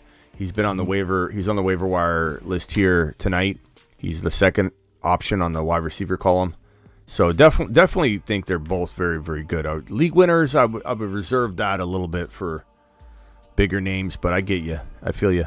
And Likely certainly a must start unless you've got Ingram and even Kincaid. I'm potentially still looking at with Likely, but maybe you lean Likely for a week until Kincaid breaks through what might be a rookie wall. You what? I think Kincaid just hurt his shoulder. Yeah, I don't know if he's expected to miss any time though. We'll have to look at that. All right. Well, thanks, Smitty. All right, Picks. Appreciate you, bro. Yep. See you. All right. Let's see. Rock out. Final thoughts.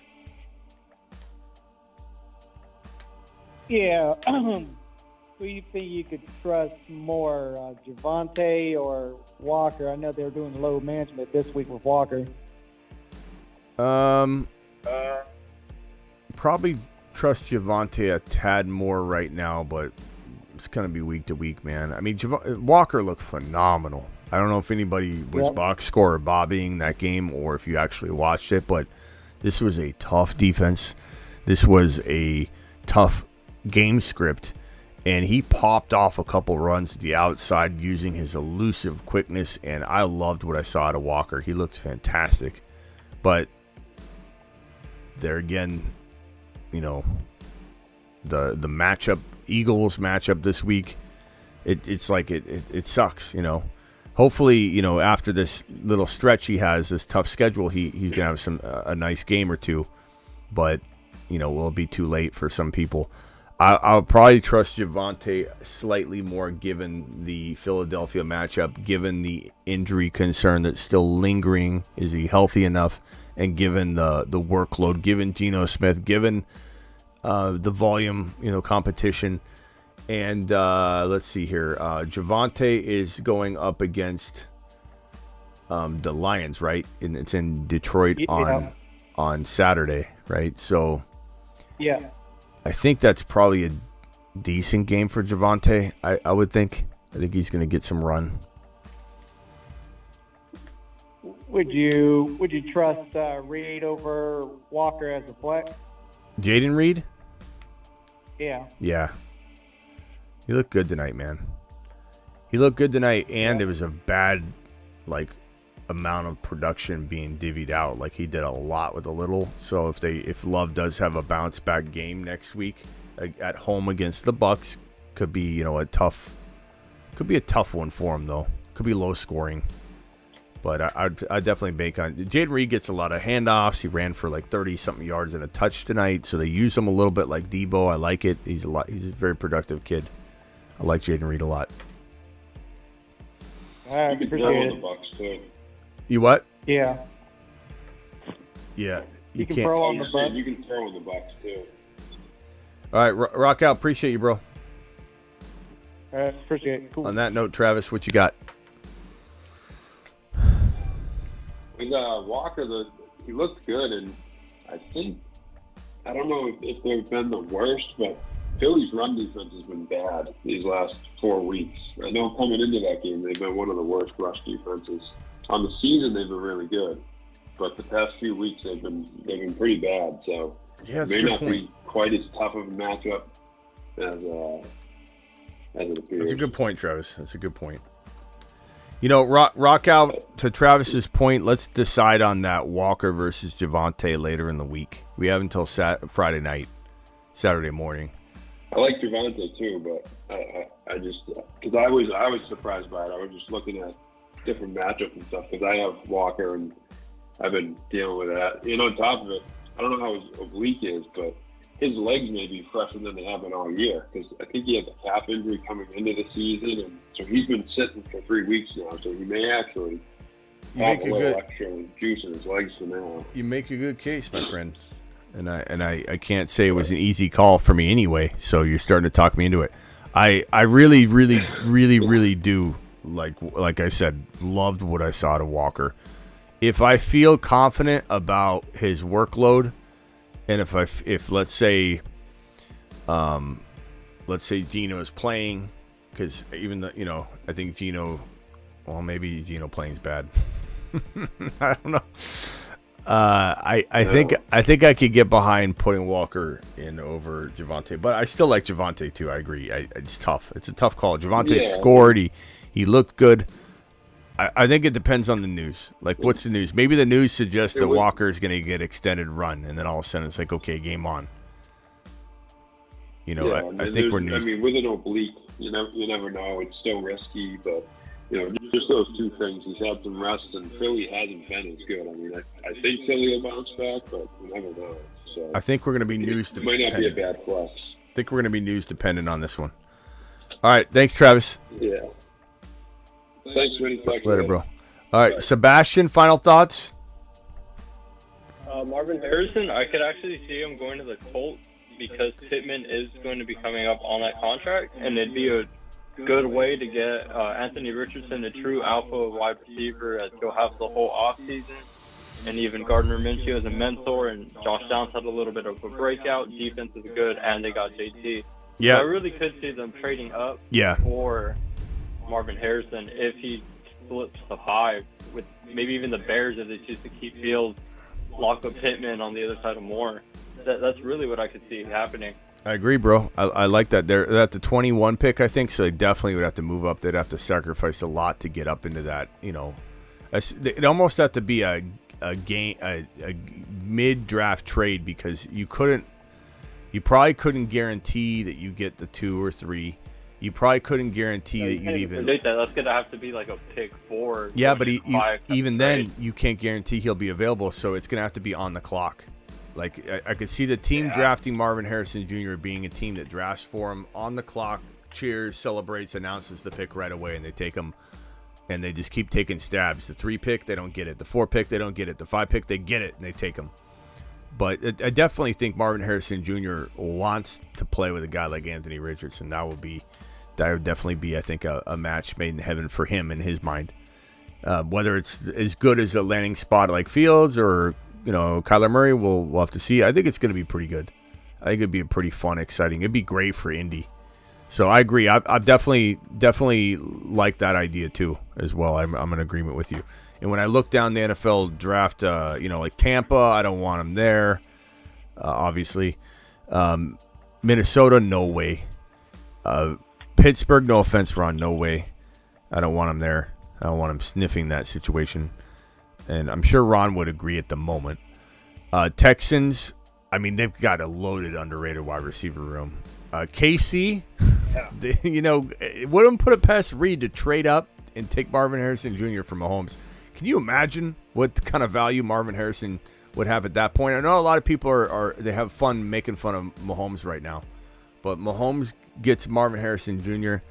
That replaces Kelsey in a way because he's going to start dropping off, but there'll be a little overlap of amazingness for just a little while. But I do think we start seeing Kelsey miss games.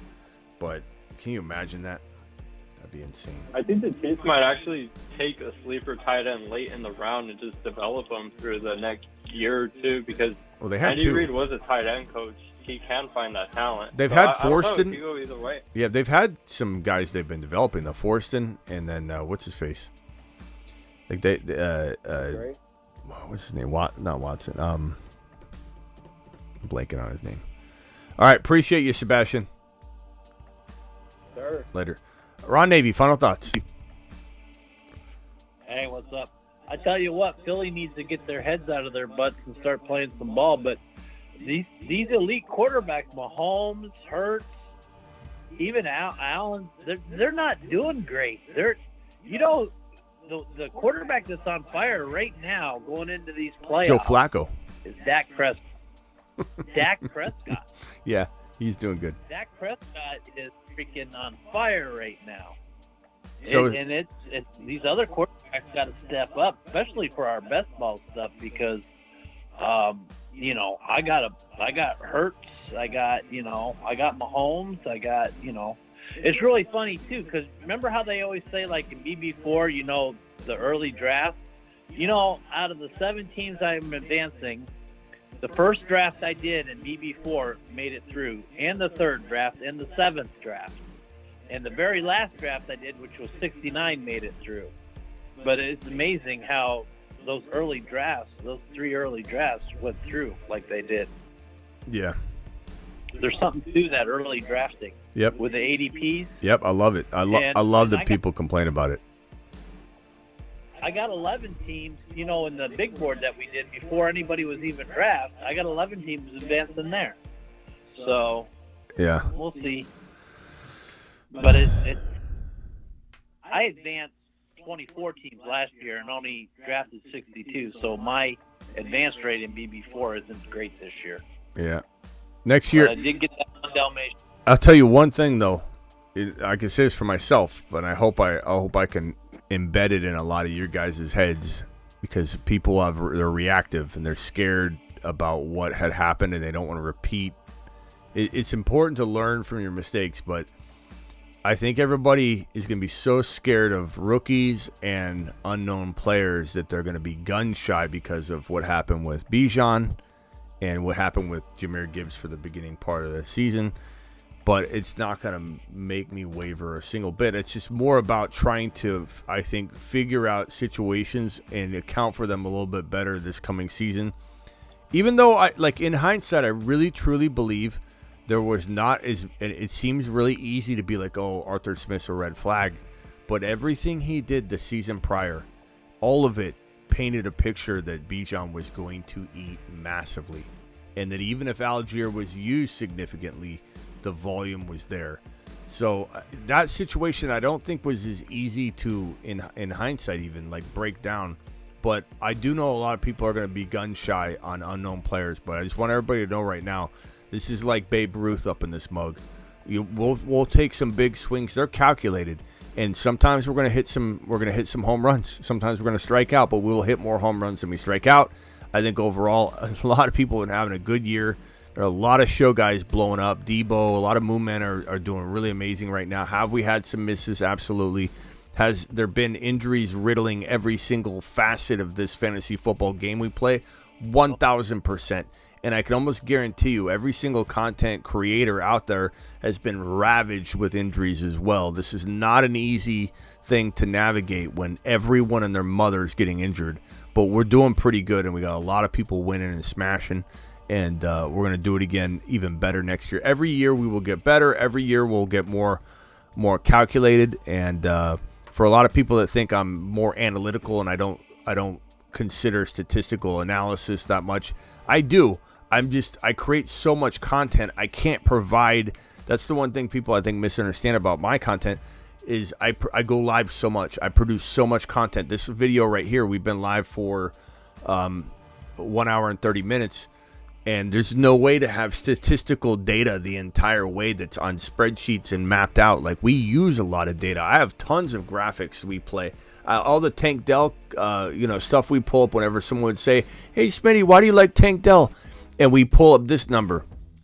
I don't know if you guys remember this. Tank Dell, number 2 in receptions. Tank Dell, number 1 in yards. Tank Dell, number 1 in touchdowns. We bring up data all the time. People just like to hate. But this season is going to be off the hook. For anybody that hasn't been here for an off season, you're in for a wild ride because things don't slow down on January 1. They ramp up. And while everybody's out there creating their Mickey Mouse content for the remainder of the 2023 season, going on their vacations, dialing it back, saying, we'll see you all in April. We're going to take a little baby break. This boy doesn't do that. We're ramping it up, more content than ever in the off season than the in season.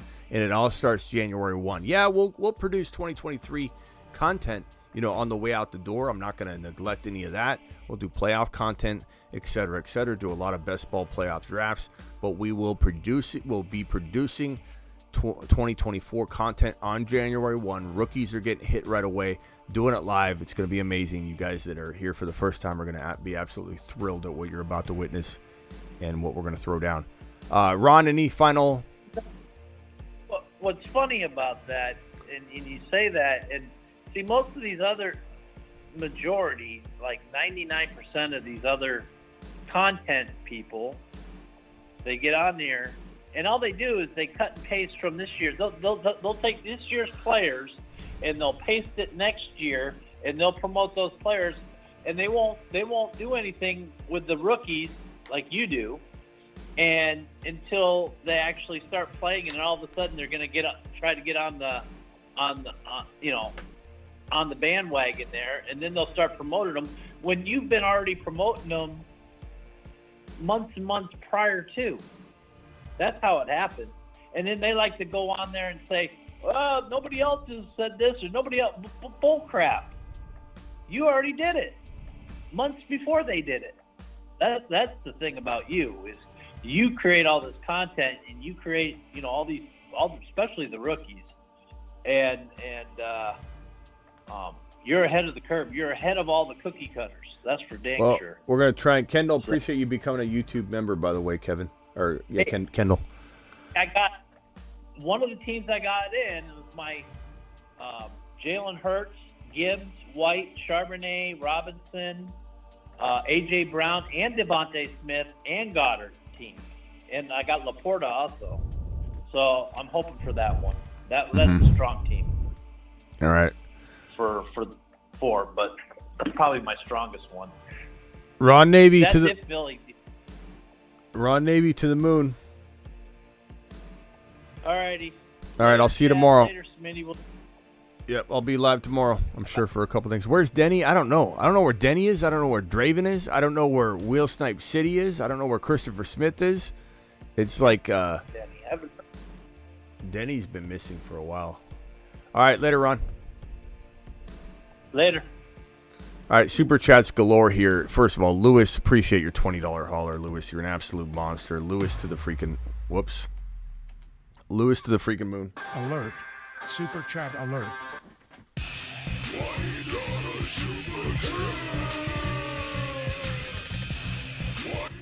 Lewis dropping a 20 says, I was 0-6. I finished 7-7, 7th place, 7th spot to the playoffs. Justin Fields, Howell, Pollard, B. Hall, Bijan Mitchell, Chandler Olave, Pittman, Reed, Rice, Logan, Freiermuth. Who to start week 15? Smitty to Mars. Thank you. Appreciate you. I would say, I don't know. This is a tough one to just on the fly set the entire lineup for this week when we gotta consider all the news. I don't have all the matchups in front of me, Lewis, so I'm just gonna spitball it. But we need to hit this later in the week. I would say Fields is your starting quarterback, that's for sure. I'm starting Tony Pollard, Breece Hall, and Bijan if I could start 3 running backs. I'm starting Olave and Pittman if I'm starting 2 wide receivers.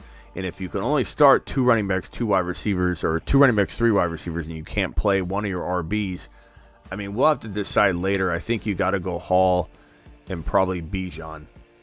If I had to pick at this moment, you got Carolina for Bijan. You've got Pollard at Buffalo. But hopefully you can start all 3, and we'll play it by ear. And I'll probably go, I don't know. We'll have to play it by ear on Freiermuth and Logan Thomas. I don't know. Freiermuth is tough to predict right now. It's volatile, and then he used 10 plus targets the 1 week and then literally nothing this week. So it's hard to say. I guess maybe Muth for now, and we'll revisit that. Perps with a $20 hauler. Perps, appreciate you, my broski. Let me move this over here. Perp says, Smitty, I know I'm not the only one in the crew, but I'm starting to get concerned. Draven's been MIA. Where's my boy Blue? The question is, does Lego Batman have it in him to bring Draven home? Let's see if Lego Batman...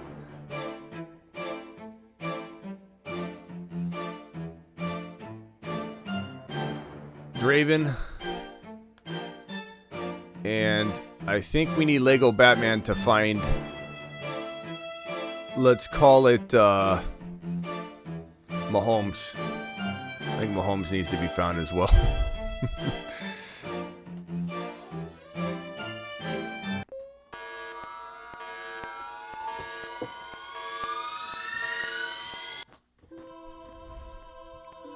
There he is. He's sleeping like a baby. Draven has definitely been... Psst, Draven. You okay, Draven? Make sure you come back by January 1. I know your playoff hopes died. Draven's been really upset. His team has been absolutely garbage, but Draven is our boy. We worried about him. Perps is dropping a super chat, trying to ask questions to make sure you're okay. Perps, appreciate you dropping that 20 wad to the moon. Perps is my boy. Alert. Super chat alert.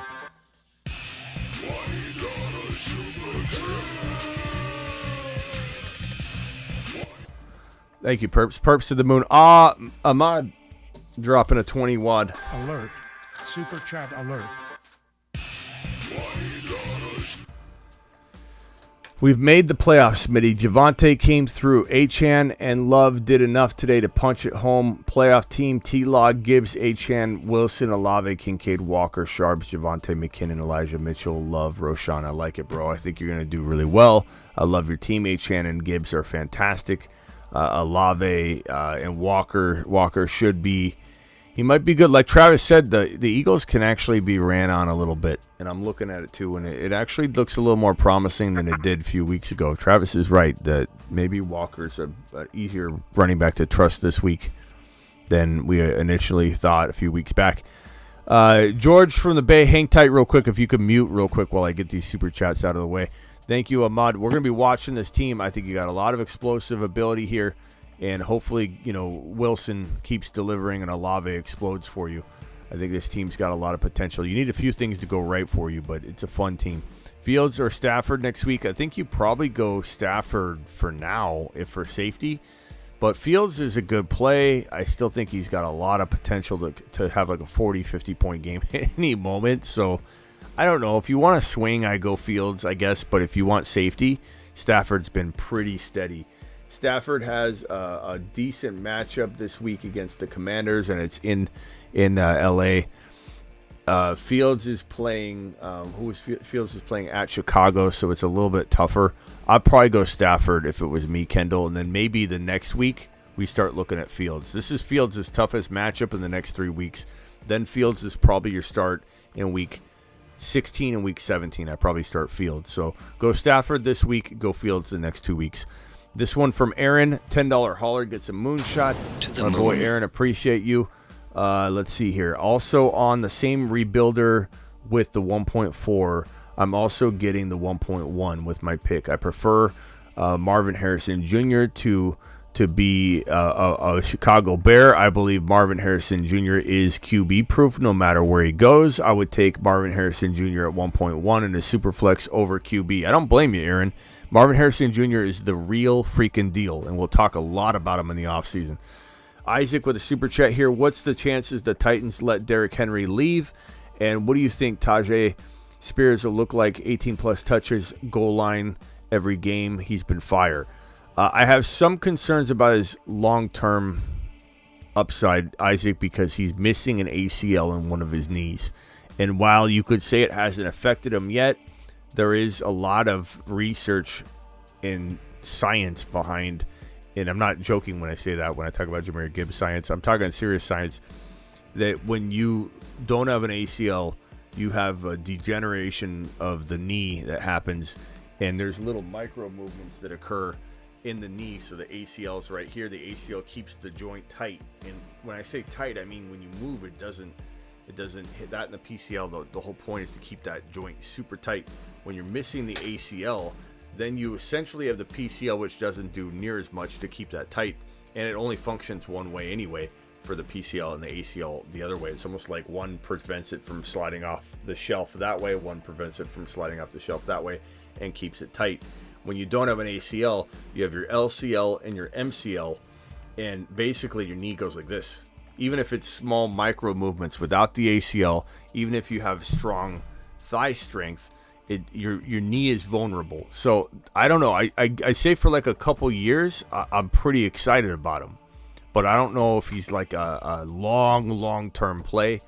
But bro, who cares? Like if you get 2 elite years out of him, and he gets injured, he could tear his ACL, have an ACL recovery, and be fine. Something like that, or not tear his ACL. He would essentially tear like his MCL or something like that without the ACL. If his knee went like this because there's no ACL there, he's more likely to tear his MCL and his LCL than the average person potentially, because there's nothing there holding it. But anyway, I like him a lot. It's a great question, and he's got a lot of upside. Appreciate every single one of you being here. We're live Monday through Friday. I wish I could draft right now on Underdog, but it's not letting me on my phone. But we will tomorrow. I'm going to try and do a midday draft, and we'll draft tomorrow night. Underdog Fantasy promo code Smitty. Hit that promo code Smitty. Hit the link that's pinned in the live chat, and we'll be drafting tomorrow. So make sure you sign up ahead of time so that you're not scrambling to do it, and then you can't get into the draft. They'll double your first deposit up to $100. That link is pinned in the live chat. That link is in the description of every video, and you can use code Smitty if you don't use the link, and you can get that double up to $100 in your first deposit. Appreciate Perps dropping another 20 watt. Alert. Super chat alert.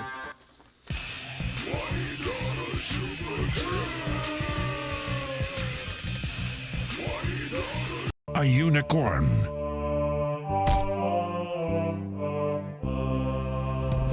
Parps is a unicorn. He's dropped $100 haulers before, and when you drop a $100 hauler on this channel, you become a unicorn. He's already on this list. He is a unicorn.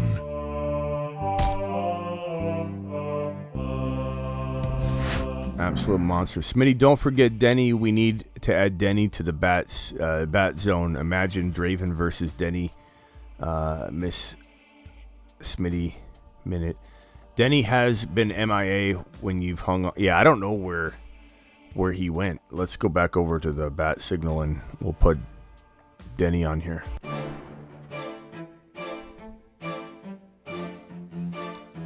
So here we go. We'll put Denny on here. Denny and Draven. I don't know if I want Mahomes on here. I like Mahomes. I own him in a couple leagues, but there might be a couple other players that are worth, I think, getting on that bat signal docket. Guys that we really need to step up this week. Like even Gibbs, for example. Like I think Gibbs isn't missing, but like, Achane and Gibbs we want to explode. So maybe we just have Lego Batman corral them up and just have a little meeting. Meeting in Gotham City. We need explosions this week. Can you get it done? I'll see you all tomorrow. Appreciate you. We'll be live tomorrow with some sort of news. I can feel it. And if not, we'll do a live premiere or some sort of video. And then, of course, we'll be live Monday through Friday. Today's Monday. We were live at 8 p.m. But I'm live tomorrow at 8 p.m. Eastern. I'm live Wednesday at 8 p.m. Eastern. I'm live Thursday and Friday at 8 p.m. Eastern. Monday through Friday at 8 p.m. Eastern. See you all later. Appreciate all my super chatters. Oh, George from the Bay. George from the Bay still on the line. George, dial in. Poor guy. George, you're like a ninja, bro. George from the Bay, dial back in. My bad. I don't know if he got upset there at the end. He's like, this is the third or fourth person that's hung up on me tonight. People are disconnecting on your boy. George, dial in. I'm waiting for you, George. My fault. You should just spoke up, bro, and be like, whoa, Smitty. I'm still here, man.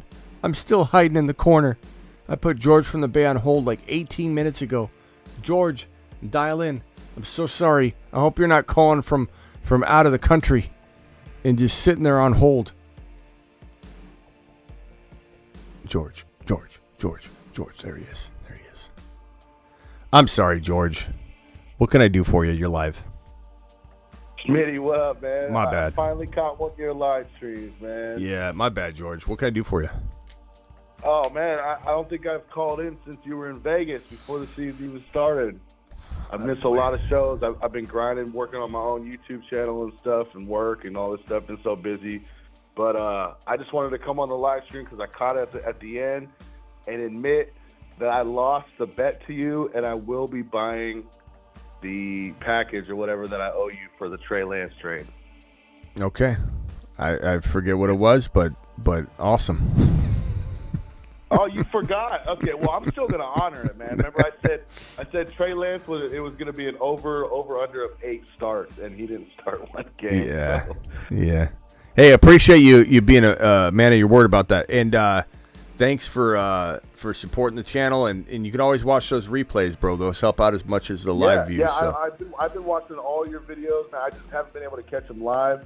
But, I didn't play any redraft this year. I played all Underdog best ball, so, the season was pretty good for me. I advanced a lot of teams, a lot of puppy teams, a lot of poodles, So, yeah, I love your content, man, and I love the growth, dude. Look, you're at 24,000. Let's get you up to 50K, man. Let's do 100. Let's do it live.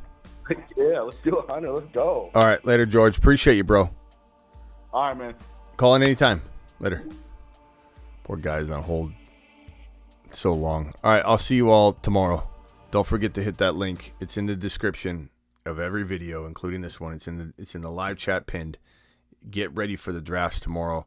We're going to do these Underdog weekly playoff drafts tomorrow. I can't wait to dig into it.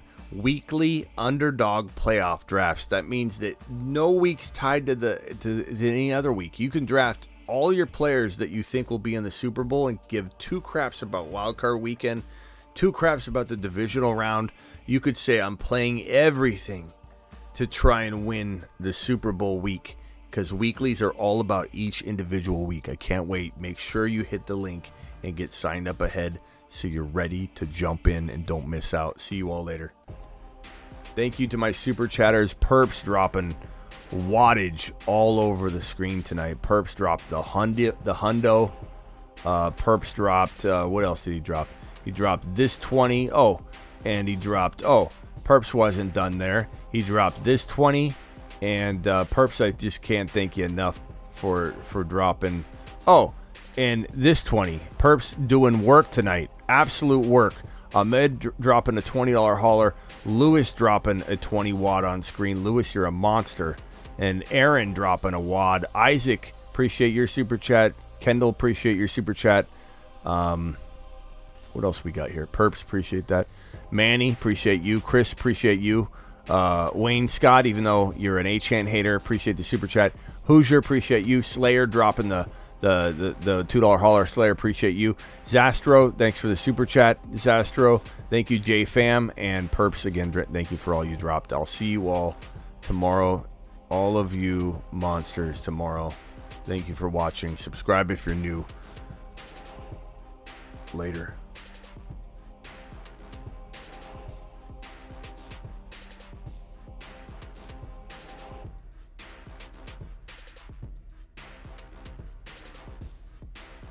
Brees Hall is 8 foot tall. He will always answer the mother freaking call. Don't let him fall. In the third, don't stall. Just give Batman the freaking football. He's Brees. He's Brees. He does a hull of a job. A hull of a job. A hull of a job. Brees Hall, please report to the moon. He does a hell of a... Get breached.